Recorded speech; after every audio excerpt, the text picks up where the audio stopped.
Supa Mandiwanzira, you might know him as a former SABC correspondent, has been arrested. Mandi-wan-zira, who is a former SABC News correspondent, has been held in a Harare police station overnight. He's facing fraud charges relating to his alleged abuse of office. Mandi-wan-zira is expected to apply for bail and will be represented by his lawyer, another former SABC News correspondent, Brian Hungwe. To find out more, we speak to the SABC News reporter, Ephert Musekiwa. Ephert, a very good morning to you. Just give us background to this story. It just all sounds so bizarre. Yes, indeed, it does sound bizarre, but you will understand that since inauguration, the current president, Emerson Mnangagwa, has indicated that he would not, there are no sacred cows when it comes to corruption. Even high-ranking or former high-ranking officials will be brought before the justice system if they were involved in any corruption act.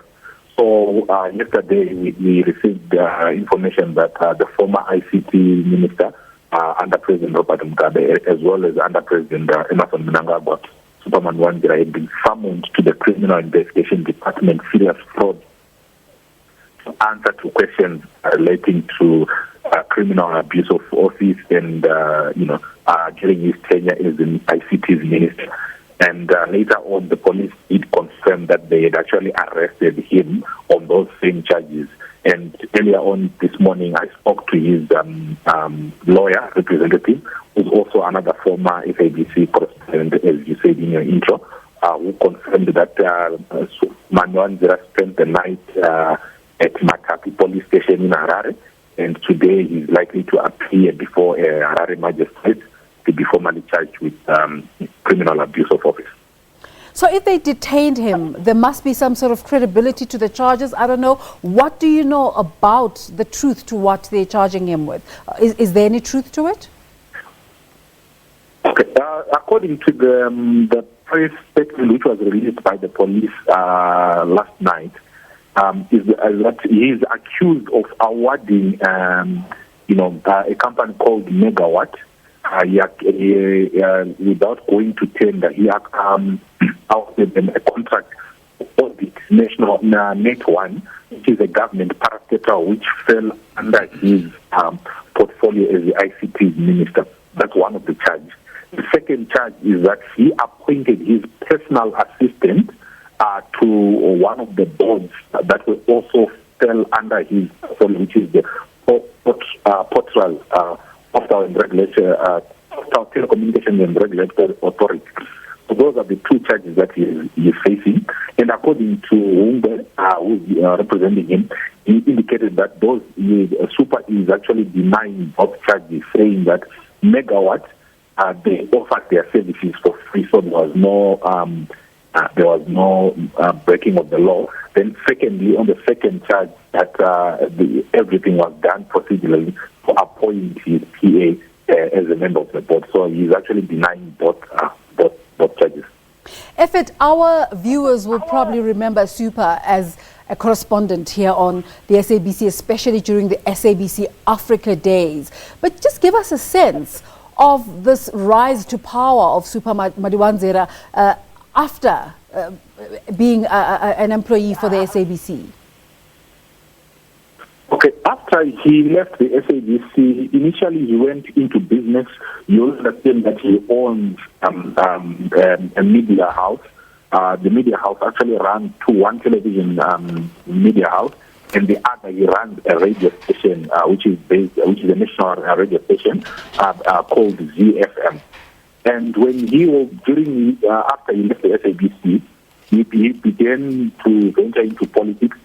And under President Robert Mugabe, initially he was elected as a member of Parliament for Nyanga South, which is his rural constituent or his rural home.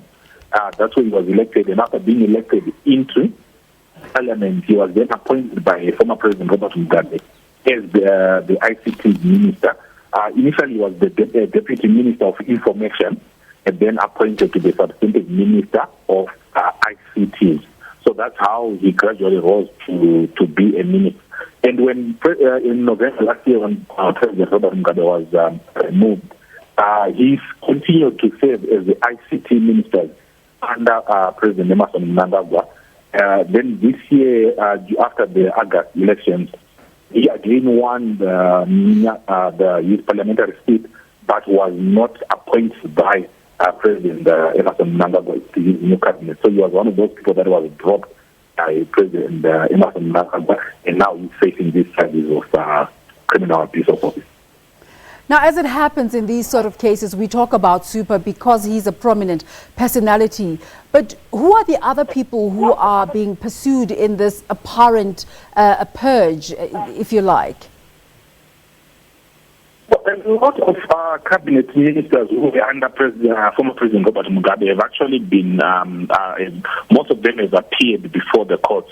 You can cite a number. The former Home Affairs Minister, Ignatius Chombo, you are aware. His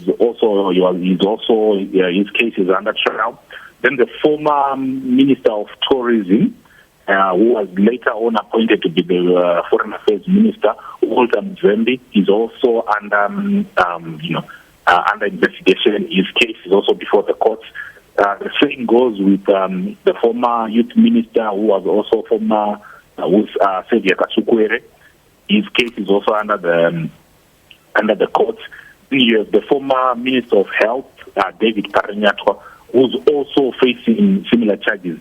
Then there's only one conviction which has actually taken place, one who has been convicted by the courts, and that's the former Minister of Energy, Samuel Ndeng. So you've got, I think I can count about 5 or 6 former cabinet ministers who who have cases under cases that are under the courts right now, cases that are being held in the various courts as we speak right now, in one official conviction of Samuel Ndenge. So there is quite a number. I think it's about 6. We also have deputy ministers. So the number can actually get to as much as more than 10 former high-ranking officials under President Robert Mugabe who have been placed under this current split by President Emmerson Mnangagwa. Ephert, how are these arrests and other political developments affecting political sentiment in Zimbabwe? Are Zimbabweans still excited that they have a new administration in place? Well, the feelings are varied because you realize that when people are arrested, obviously there is that excitement that something is being done, because some of the people that are accused publicly, their record is known that these people have been involved in corrupt activities. So you get a lot of excitement. But once it gets to the court and, the excitement dies down, people will think it's the same with the old. Because even with the arrest of Supa yesterday, a lot of people that have been commenting on social media, a lot of Zimbabweans that are commenting on social media, are just saying it's the same old thing that is being happening. He will be arrested, he will go before the court, but no conviction will happen at the end of the day.